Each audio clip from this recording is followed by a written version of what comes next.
I love Helluva Boss. Like, just when I think I've gotten everything I possibly can from this show, they hook me again.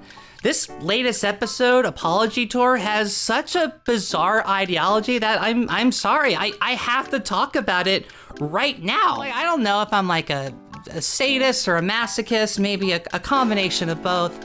Perhaps I'm Soondir and also Yondir for Helluva Boss, but in either case, I think I have to be their biggest fan, or maybe their weirdest fan. Vivzipaw, please hire me. I will do a good job at whatever you need me to do. Please put me on the show that I guess I love. If you haven't seen my big video on HB, no worries, but the basic gist is that I find the priorities of the show to be, well, fascinating. Its moral compass is so strange, you'd think it was dropped in the Bermuda Triangle. Nice, Madeline, you're so clever. Let me catch you up real quick. Blitz and Stolas have been having this relationship predicated on, and this is a big argument in my main video essay, the sexual coercion.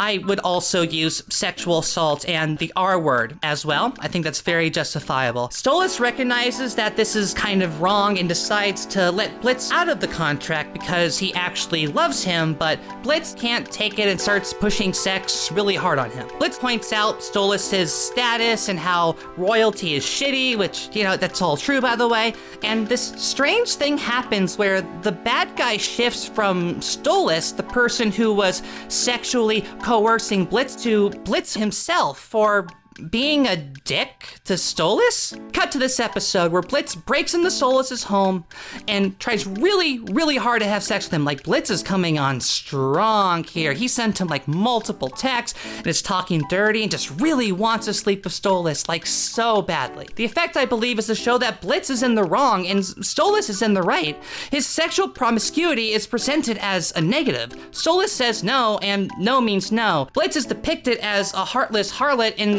Stolas is the broken-hearted lover who wants something more than sex. This is fascinating to me because, as I've mentioned before, their relationship was a forced sexual exchange up until this point, and it was led by Stolas. Stolas was the one who pushed these sexual encounters onto Blitz so he could have the MacGuffin he needed to do his job. His financial security was tied to his ability to sleep with Stolas every month, no matter what. This is far from a consensual business transaction, let alone romantic. Blitz comments on how Stolas is in a much higher class than he is. Stolas responds by saying he never looked down on Blitz, and Blitz comes off as a jerk.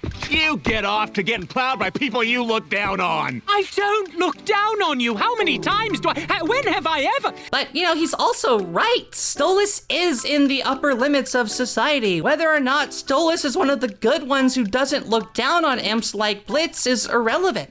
Blitz's feelings are valid within this context. But the show takes Stolas' side. He is hurt, and we as the audience are intended to be hurt by Blitz's statement. We are meant to empathize with the prince, not the peasant. It's also interesting that Blitz's hypersexuality is being depicted as apprehensible in this situation. Stolas has been overly sexual to Blitz in the past when he clearly hated it, but in that context it was either a joke or just, you know, like a good thing, or at least not bad. Why this discrepancy, especially since, as we established, Stolas was forcing sex onto Blitz so he could keep his job? Stolas did a bad thing. Oh, maybe Blitz secretly likes it. I don't know, I feel like no means no. Also, like with the power difference between them, plus the nature of the exchange, is this even something Blitz can truly agree to completely of his own free will? Stolas can drop their agreement, or worse, just straight up kill Blitz because he is so much stronger than him. Point is, no doesn't seem all that safe of an answer. Can we at least agree that there's a whole lot of sus going on? I argue in my larger video that Helluva Boss is a show about power. Those with more power are considered morally good over people with less power. Blitz is the boss because he is the best at what he does. He gets all the stuff he wants because he is stronger than everyone else around him. Except for Stolas. In these interactions between Blitz and Stolas, and only in these interactions, is Blitz depicted as lesser by the show. Not just lesser in social status, but lesser in morality as well. Stolas, despite being a prince of hell, is shown to be the strongest paradigm of virtue. His actions, by virtue of him doing it, are good. When Blitz does the same thing to Stolas, or even something not as bad, like, just being really horny, and I'm defending bad by what the show itself, I think, thinks is good and bad. This is the only instance when Blitz is in the wrong. This is hardly even conjecture. Like, later in the episode, Blitz goes to a I Hate Blitz party where all of his ex-partners celebrate how much they hate him. The effect on the audience, however, is to show Blitz's superiority and power over them. The fact that so many people feel so passionately towards their hatred of Blitz proves how much better Blitz is to everyone around him. He has had such an impact on their lives, they now celebrate it. The fact that it's negative attention is inconsequential. Stolas says as much in the episode.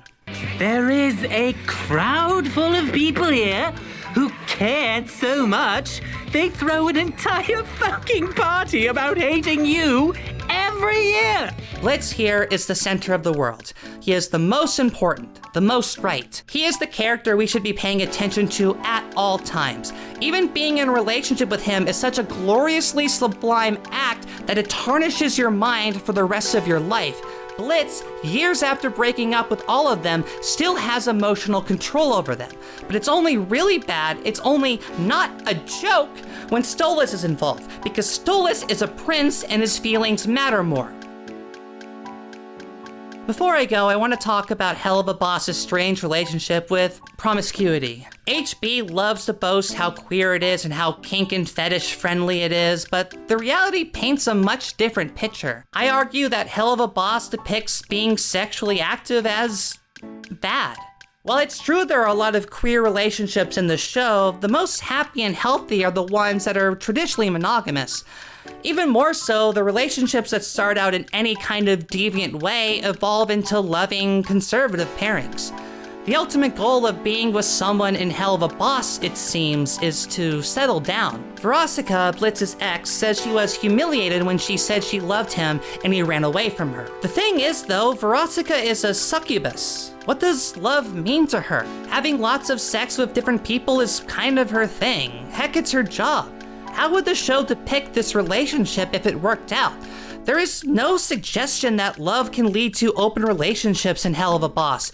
In fact, we don't see any kind of polyamorous relationships in the show. Instead, what we do see is people who are once having lots of sex deciding that they would rather switch to monogamy instead. I want to believe that had it worked out, Veronica would keep having sex with different people and they'd both be fine with it. But this scenario has never been depicted on Helluva Boss, so I can't really know for sure. Which is weird, right? Like, Helluva Boss is a show about, as the disclaimer at the beginning puts it, very horny demons. This is a cartoon where everyone is gay and everyone does whatever they want because this is hell, let's all party, right?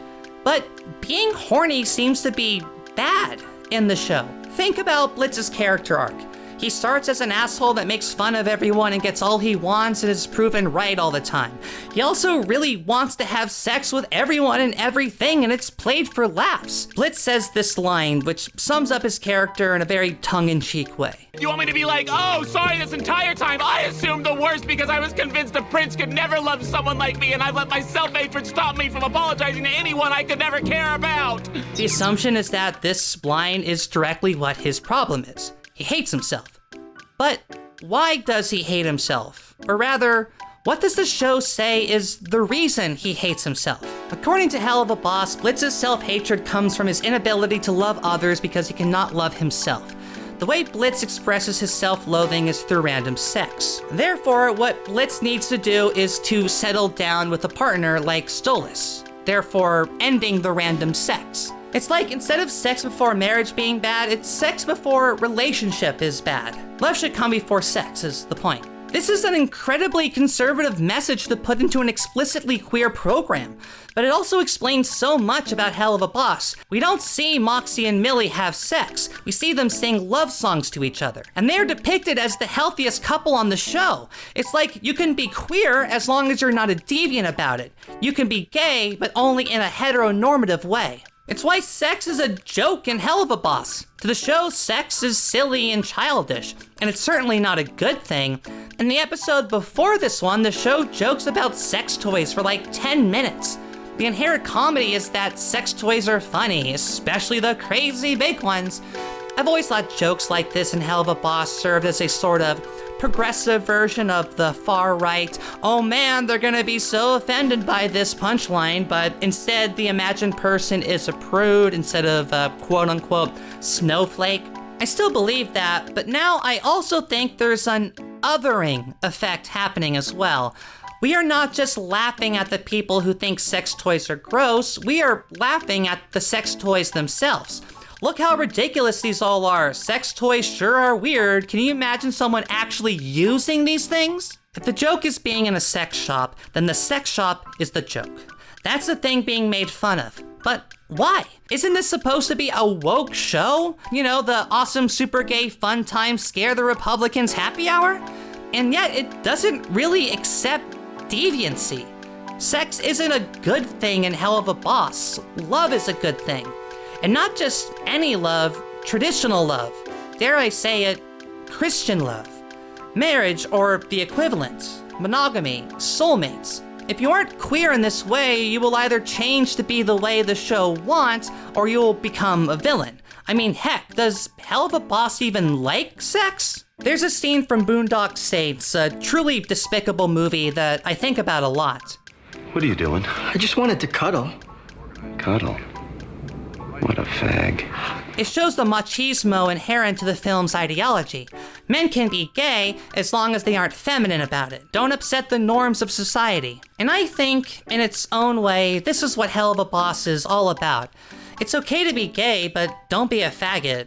Don't rock the boat. It's okay to be queer as long as you find love and get married. Be a man and have a husband, but don't be weird about it. Sex toys? Hilarious. But let's be serious for a moment. This video is not an indictment of monogamy or being in love or being cute. I myself want to be in love and be cute with a partner. I'm not even saying the creators did this on purpose. They most certainly didn't. What I am saying is that Helluva Boss does not provide a positive alternative to traditional relationships. It's okay if characters are queer as long as they uphold conservative values as well. At the end of the day, when the jokes and swears and sex and stuff subsides, you need to fit in. You've had your fun, but now it's time to grow up. Helluva Boss is not a revolutionary program. It's not interested in challenging norms. Instead, it works extra hard to figure out how to put so-called deviants in a box. How can we make the pillars of society stronger? How can we make the most powerful people the most likable? How can we sell Western morality to horny people? The show doesn't think Blitz is a bad guy because of his personality and behavior, although it should. Helluva Boss thinks he's bad because he's not settling down with his sexual abuser who told him that he loves him. Blitz, the show says, you're an asshole. Stop being horny and do what the prince tells you to do.